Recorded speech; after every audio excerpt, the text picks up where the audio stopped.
எப்படி வாசிக்க போற 30-35 பாட்டு இருக்கு, ஞாபகம் வச்சுன்னு வாசிப்பியா அப்படின்னு கேட்டார். நான் வாசிப்பேன் அப்படின்னு ஒரு துணிச்சல் தான்.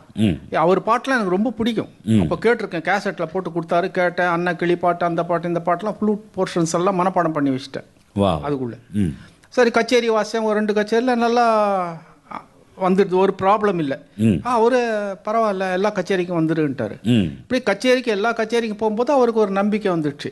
சரி, நீ ரெக்கார்டிங்லேயும் வந்துடு, ரெக்கார்டிங்க்கு நீங்கள் வந்துடுங்க, குட் குட் அப்படின்ட்டு என்னை இன்வைட் பண்ணார். அந்த சமயத்தில் எனக்கு ஆஃபீஸில் பிஸியாக இருந்தேன். நான் எப்படி அதை விட்டுட்டு வர்றது, லீவை போட்டு வரணும், இல்லை ஆஃபீஸில் இருக்கிறதா இல்லை இவர் கூட போய் வாசிக்கிறதான்ற ஒரு பெரிய கன்ஃபியூஷனில் இருந்தேன் நான்.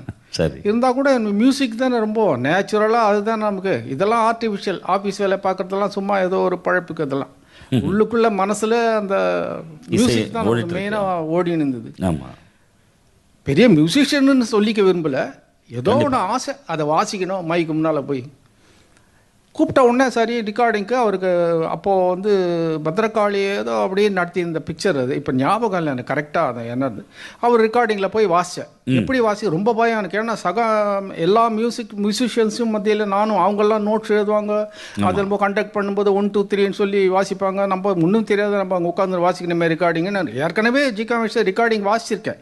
அந்த எக்ஸ்பீரியன்ஸ் வேறு, இந்த எக்ஸ்பீரியன்ஸ் வேறு. ரொம்ப கரெக்டாக எல்லாத்தையும் கம்போஸ் பண்ணி கரெக்டாக நோட்ஸ் எழுதி கரெக்டாக எல்லாருக்கும். ஆனால் என்கிட்ட ரொம்ப அன்பாக பழகினார். எனக்கு எழுத தெரியாது நோட்ஸு அப்படின்றனால என்கிட்ட எனக்கு சொல்லி கொடுத்து பர்சனலாக கூப்பிட்டு இப்படி இப்படி வாசி, அப்படி இப்படி வாசி, பரவாயில்ல அப்படி.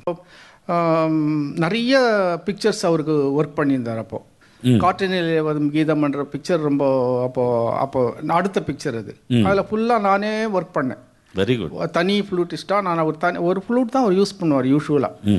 எப்போது ஒரு வாட்டி தான் டபுள் ஃப்ளூட் யூஸ் பண்ணுவார். அந்த எல்லா சாங்ஸ்லேயும் வாசிக்கிற வாய்ப்பு எனக்கு கிடச்சிது. அது ரொம்ப பெரிய வாய்ப்பு எனக்கு. புத்தம் புது காலை அந்த பாட்டுக்கு ஏதோ ஒரு புத்தம் புது காலையில் நானும் வாசித்தேன் அந்த பாட்டை. அதில் ஒரு சிறப்பு அம்சம் இருக்குது. அது ஜெமினி ஸ்டுடியோவில் ரெக்கார்ட் பண்ணாங்க அந்த பாட்டு. சரி, அந்த நான் முன்னையே சொன்னேனே உலக இசை கான்செப்ட் ஆஃப் குளோபல் மியூசிக், அந்த விஷயத்தை சம்மந்தப்பட்டது இது. ஹாலண்ட்லேருந்து ஒரு அம்மா வந்திருந்தாங்க, ஒரு லேடி. ஹாலண்டு அவங்க வந்து ரொம்ப பெரிய இசைக்கலைஞருங்க. பாக் மியூசிக், பித்தோவன் மியூசிக்னா மனப்பாடமாக வாசிப்பாங்க அவங்க ஃப்ளூட்டில், அதாவது வெஸ்டர்ன் ஃப்ளூட்டில்.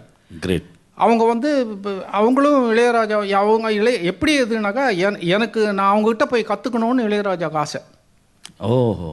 அவர் வீட்டிலே அவங்கள வர சொல்லி என்னையும் வர சொல்லி ரூமில் உட்கார வச்சு எனக்கு என்னை எப்படியாவது ஒரு நல்ல மியூசிஷியன் ஆக்கிடணும்னு அவருக்கு ஒரு ஆசை இருந்தது. அப்போது கிரேட்ண்ணே. நீங்கள் அவர்கிட்ட அந்த அம்மா கிட்ட கற்றுக்கிறதுன்றது பெரிய பாக்கியம். நான் எங்கே லண்டனுக்கு போகிறது, ஹாலண்டுக்கு போகிறது, அவங்க இங்கே வராங்கன்னாக்கா இது வந்து நம்பக்கூடியதாக இல்லை. சரின்னு விறுவிறுன்னு போய் ஒரு ஃப்ளூட்டை ஒன்று வாங்கி, இந்த வெஸ்டர்ன் ஃப்ளூட் யார்கிட்டயோ அவங்க முன்னால் உட்காந்து அவங்க நோட்ஸ், அவங்க வந்து ரொம்ப ஸ்ட்ரிக்டான ஒரு டீச்சர். அவங்க கராத்தையை கற்றுக்கிற மாதிரி கராத்தே எப்படி பழகுவாங்களோ எந்த ஃபோர்ஸில், அந்த ஃபோர்ஸில் நின்றுன்னு நீ ஃப்ளூட் வாசிக்கணும்னுவாங்க. ஒரு நாளைக்கு 5 மணி நேரம் 6 மணி நேரம் நடக்கிற காரியமாக என்னால் அதெல்லாம். ஏதோ அவங்க சொல்கிறத மட்டும் வாசிப்பேன். ஏதோ ஒன்று சில டெக்னிக்ஸ் எல்லாம் அவங்க சொல்லிக் கொடுப்பாங்க, வாசிப்பேன். அவங்க பேம்பு ஃப்ளூட்லாம் வாச கூட கேட்பாங்க ரொம்ப ஆசையாக, ஏதோ வாசிக்கிறாங்க பையன், ஓகே அப்படின்ட்டு. அவங்களுக்கு அவ்வளோ வெஸ்டர்ன் மியூசிக்கில் அவங்க தருவாங்க. அவங்கக்கிட்ட சில இதெல்லாம் மெதுவாக கற்றுக்கினேன், ஏதோ அரைக்குறையாக கற்றுக்கினேன். அவங்களும் நானும் சேர்ந்து வாசித்தது தான் இந்த ஒரு புத்தம் புது காலையில் அவங்க ஜெமினி ஸ்டுடியோவில் ரெக்கார்ட் பண்ணது. அவங்க நிறைய இவங்க ரெக்கார்டிங்கில் வாசிச்சிருக்காங்க, அவங்களோட நானும் வாசிச்சிருக்கேன். இந்த ரெக்கார்டிங் அது இதுன்னு அவங்களுக்கெல்லாம் நோட்ஸ் எழுதி கொடுத்துடணும். ஆமாம், அது டேக் அவ்வளோதான். அதை ப்ராக்டிஸ் பண்ணுறது அதெல்லாம் கிடையாது. ஃப்ளூட்டை எங்கேயோ ஒரு இடத்துல வச்சுருப்பாங்க, நோட்ஸு வந்து இது மேலே இருக்கும், டேக் ஆனதும் எடுத்து வந்து பர்ஃபெக்டாக வந்துடும். ஆமாம், அது ஒரு பெரிய ஆச்சரியம் இது எனக்கு நான் 10 தடவை ப்ராக்டிஸ் பண்ணின்னு போய் வாசி பார்த்துக்கணும், கரெக்டாக இருக்குதான்னு 4 பேரை கேட்டு. கோவர்தன் மாஸ்டர் தான், அவர் தான் எனக்கு ட்ரைனிங். இப்படியெல்லாம் பண்ணுறது அந்த அம்மா வந்து நோட்ஸ் எழுதி வச்சு தான் எல்லா வயலினிஸ்ட்டும் எல்லாரும் ப்ராக்டிஸ் பண்ணி தான் வாசிப்பாங்க. இவங்களுக்கு அதெல்லாம் கிடையாது.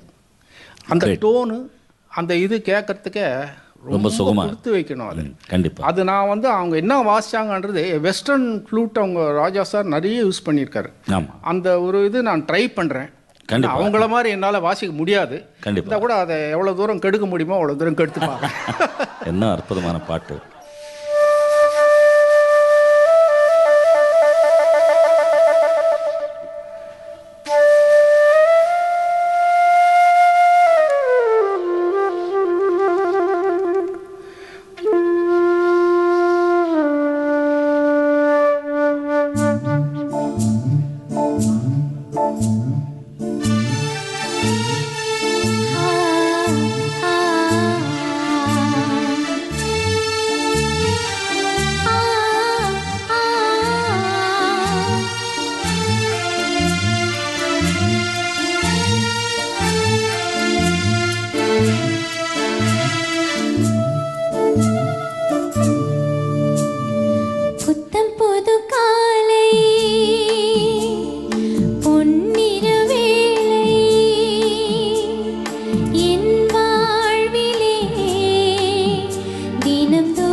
புது காலை பொன்னிற வேளை.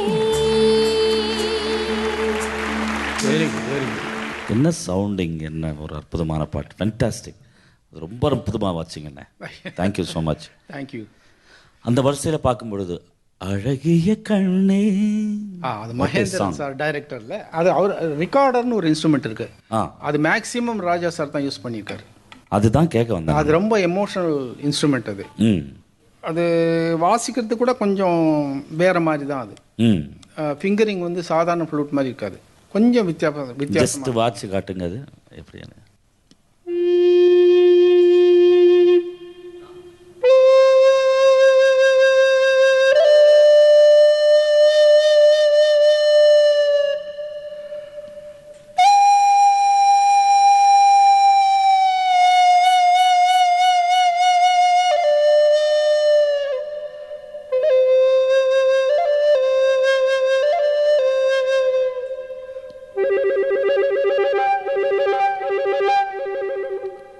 வா.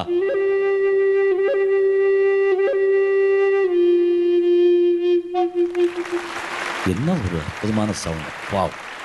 ஒரு ட்ரைபல் ஃபீல் வருது எட் எ டைம். அது என்னமோ ஒரு அற்புதமான சுகம் இருக்குது அந்த டோனில். ஆக்சுவலாக இது ஒரு மேக்ஸிமம் அதில் வந்து தீம் மியூசிக்கே இதுதான். அந்த ரெக்கார்டர் இன்ஸ்ட்ருமெண்ட்டை அவர் யூஸ் பண்ணியிருக்காரு. கண்டிப்பாக எங்களுக்காக வாட்சி காட்டினீங்கன்னா ரொம்ப சந்தோஷமாக இருக்கும். கண்டிப்பாக. அழகிய கண்ணே உறவுகள் நீயே, நீ எங்கே இனி நான் அங்கே, என் சேயல்ல தாய் நீ. அழகிய கண்ணே உறவுகள் நீயே.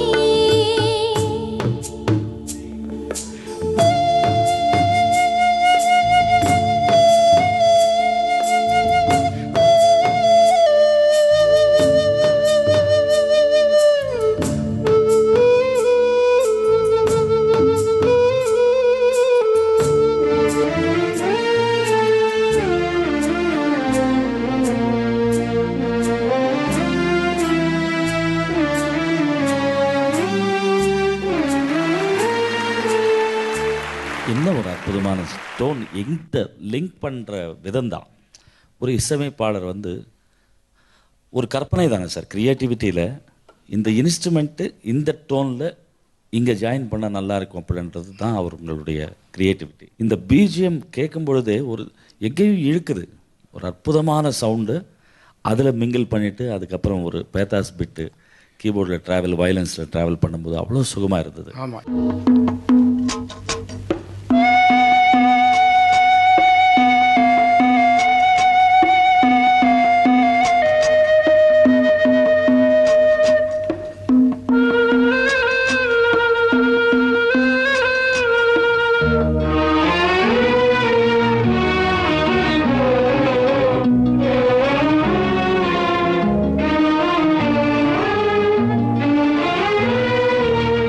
மஞ்சள் என்றென்றும் நிலையானது, மழை வந்தாலுமே கலையாதது.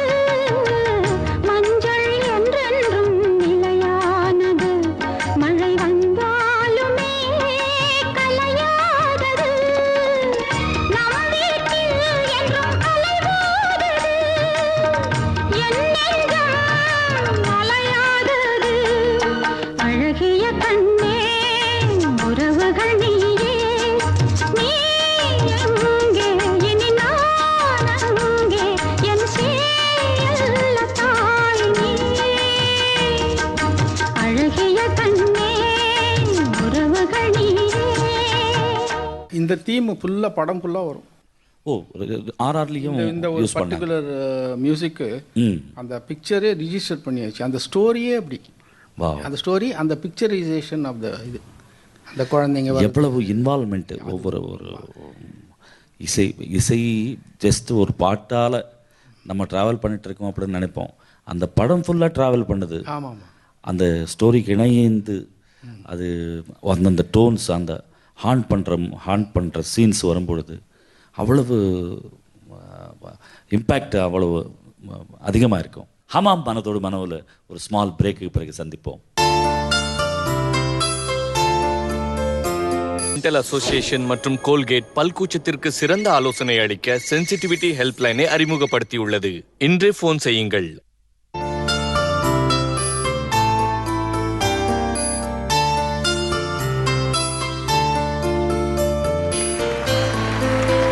வெல்கம் பேக் டு ஹமாம் மனதோடு மனோ.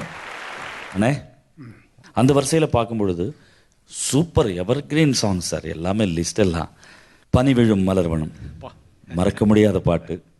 நீங்கள் வாசித்த ஒவ்வொரு பாட்டும் அது போல் எவர்கிரீன் சாங்ஸ் தான். எல்லாம் அவர் பண்ணது, அவருடைய தயவு தான். இருந்தாலும் அந்த பாட்டு நினைவு கொண்டு வருவோம். இப்போ பனி விழும் மலர்வனம் உன் பார்வை ஒருவரம், பனி விழும் மலர்வனம் உன் பார்வை ஒருவரம், இனி வரும் முனிவரும் தடுமாறும் கனிமரம், இனி வரும் முனிவரும் தடுமாறும் கனிமரம், பனி விழும் மலர்வனம் உன் பார்வை ஒருவரம்.